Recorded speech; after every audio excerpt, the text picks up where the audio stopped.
Great. All right, and we're back with Wil Myers. We'll start once again with Bob Scanlon. Hey, Will, how's Texas treating you so far? That's great. Great to be here. Good. Hey, I'm curious, this ballpark, the quote-unquote neutral site, do you see any advantage one way or another, more so for you guys, more so for the Dodgers, sort of not having any home games? Yeah, I think like they said in the description, it's neutral. I think both teams, both teams don't have really an advantage here. Obviously, the home teams, obviously has each advantage. But playing in this ballpark is gonna be great. It's exciting. It's a cool ballpark here. We enjoyed playing here the last time we were here early in the season. So excited to be back here again. As far as just the physical play, though, is there anything about maybe how you guys play defense or their team? Does any team match up better to this venue in any way that you can see? I wouldn't say so. I think it's pretty even across the board. I think once each team gets used to the turf being out there, how the ball rolls, I think each team will make the adjustment, so there won't be really much of an advantage. Any emotional positive connection for you guys, considering it was kind of a turning point for you guys playing here last time? Yeah, that's been mentioned a couple times. It is cool that this was kind of where we really got hot. So we all know that in the back of our minds, but we know this is different. This isn't the regular season. This is the postseason. So everything's a little different. But we're all excited to be here. This is an exciting time here in San Diego. So we're all pumped. If you don't mind, I'd like to flash back to last Friday night. I asked Fernando about it, but I'm just curious, what was your reaction to seeing what the fans were able to do for you guys out there? Was it it was really cool. That was one of the cooler experiences I've had in baseball, to go out there and see the fans that excited, see the San Diego fans, really excited and behind the team. It was really cool. I took a video of it myself, something to remember by, because it was such a cool moment. Were you guys surprised at all by just how many people actually showed up and the outpouring that there was?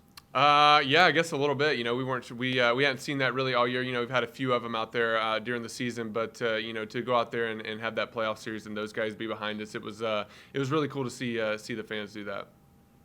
I asked Jace about this in terms of the rivalry between you and the Dodgers, and he kind of said, look, this is good. This is a good thing for baseball when you have these sort of intense rivalries. But as far as it from the player's perspective, how much of it can you use in a positive way to sort of motivate you, or is there a point at which it can become a distraction as well because you're too focused on that part of it? How do you sort of balance that as a player? Sure, I think it could go both ways. I think you could definitely use it in a positive light to really to get you motivated to go out there. But I think at the end of the day, we've talked about the postseason approach, and I think it's just sticking to what we've done all year, not really letting the moment really get to us, and going out there and focusing on what's made us good all year, what's helped us win all year, what's made us good as an offense, what's made us good on the mound as well. So I think we focus on that, not necessarily worrying about who the other team is on the other side and what the moment is. It's just focusing on what we can do each and every at bat, each and every pitch, to focus on making our games as good as they can be.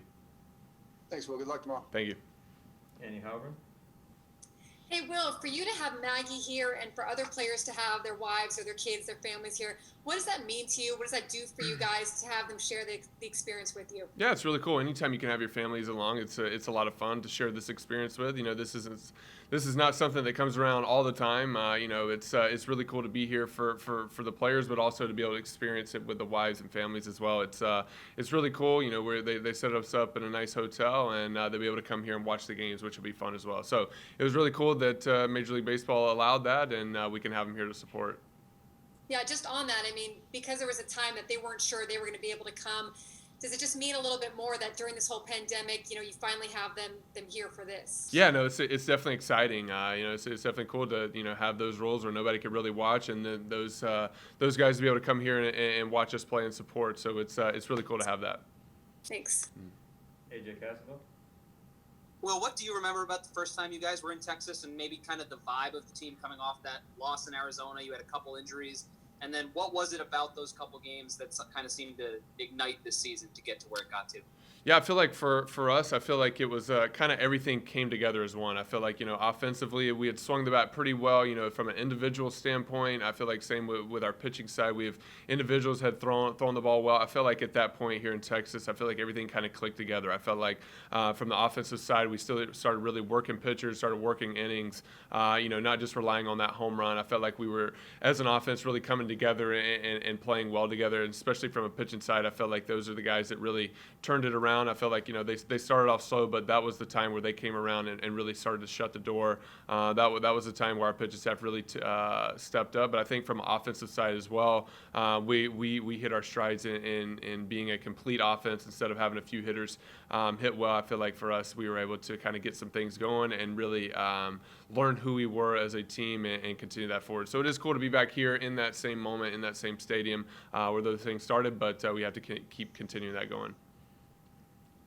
What was it like to be a part of that Slam Diego week with all the Grand Slams? Like, it's such a rare kind of thing. What was just that moment? That was really cool, especially to see Hosmer hit that fourth one on that fourth day. That was something that was really exciting for all of us. Obviously, anytime you can hit a Grand Slam, it feels great. But to be able to do it with your teammates on 4 back-to-back days was really, really, really something special. It's something that all of us have talked about. We got something made, so that's something that we'll always remember. It's something that probably won't happen again, to do 4 in 4 days. So it was something cool. It's something we'll always remember and be able to have.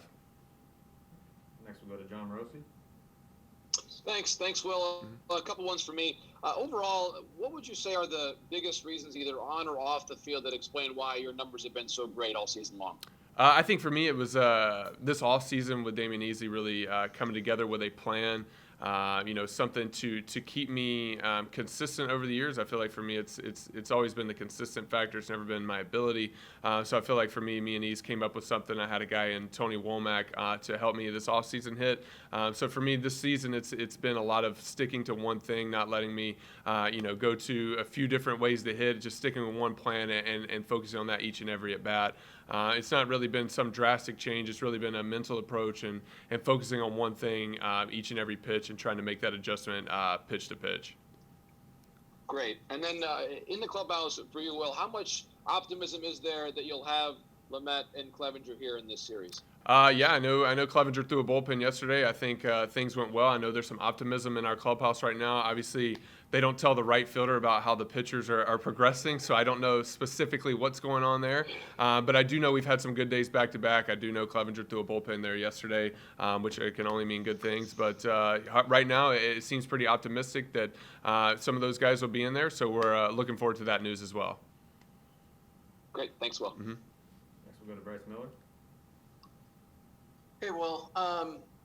It seems like the intensity in this series really went up this year. There were plays at the plate. There was some chirping back and forth. There was the Grisham homer off Kershaw that was talked about a day later. You guys, of course, are much more competitive. The series was really close all the way through. At this point in the rivalry, where you guys are at, what do these teams think of each other, do you think? I don't really know what the other side thinks, but as far as like the things that happened in the regular season, those things are kind of put aside. This is all about winning at this point. This isn't about revenge or getting somebody back at this point. This is all about winning baseball games. So for us, how we look at the other side, we don't really want to look at the jersey. We don't want to look at the name. This is just another team that we're going out to play. This is a team that's in our way that we have to come in and beat. So as far as what's happened in the regular season, I'm pretty sure that's all those things are put aside, and this is all about winning. So I think each team's coming out with their best foot forward and trying to beat the other team. When I asked Fernando about what it's like, one of the weirdness things of this postseason is you guys are running into each other at the same hotel, and he kind of laughed and said it is kind of funny. But what's that like when you're going down a hallway and you run into those guys? Usually you have your mask on, so it's not always super easy to tell who it is, but you just say hey and just keep going. I mean, there's not really much conversations in it. I think both sides feel the same way. We're here on a mission. We're here for a job, and we're not here to socialize with other people. It's we're in the hotel. We're thinking about the game, getting ready to rock and roll, and I think there's no mingling going on. Good luck. Thank you. Yeah, we have time for a couple more. We'll go to Jeff Wilson. Hey, Will, managing being a rookie manager is a tough deal under normal circumstances. But then you throw in COVID and the rushed ramp up to the season. How would you rate what Jace has been able to do this season? Yeah, he's done a great job. I feel like you've seen throughout the year, he's done a great job managing the bullpen. I feel like, from an offensive side, We've definitely had a better approach this year, so I feel like everything that he's come in and done has been really good. I feel like a rookie manager coming in and dealing with these circumstances has been pretty incredible, and obviously you saw what he did during the postseason as well, managing that bullpen. I think that was great. Obviously everybody saw those results. So for a grade, I guess A to B or whatever it is, I give him an A+. So we're here in the NLDS, so he's done a great job so far. All right, I appreciate you. Yeah. All right, we'll finish up with a follow-up from AJ Caswell. Well, I'm just curious what this run has been like for you, given, I mean, you waited for this for a long time in San Diego. You were here for 5 years without getting to this point. Right. What's it been like to be a part of this? And I guess, did you ever kind of wonder whether you would get to be a part of this, given all The trade yeah. rumors or whatnot? Yeah, it's been a wild ride here.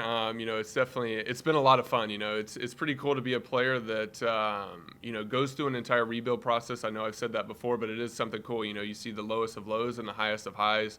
I mean, I still remember when we traded for the 16-year-old Fernando Tatis, and I thought to myself, I'm not even going to see this guy back in 2016. So it's kind of cool to see things like that come full circle, to see the plan in place, to see how these guys have, how the front office has really led this thing and how the plans come together. It's been really cool. It's been a lot of fun. You get guys like Fernando Tatis, you sign guys like Haas and Manny, and you see from the pitching side what we've been able to do as well from the draft side, and it's really cool. It's a lot of fun to be here now at the end of this ride. Well, not the end, but as you see this plan come together, it's really cool to be here now. There's been a lot of lows, but to be here, it's really cool. It's definitely been well worth the wait.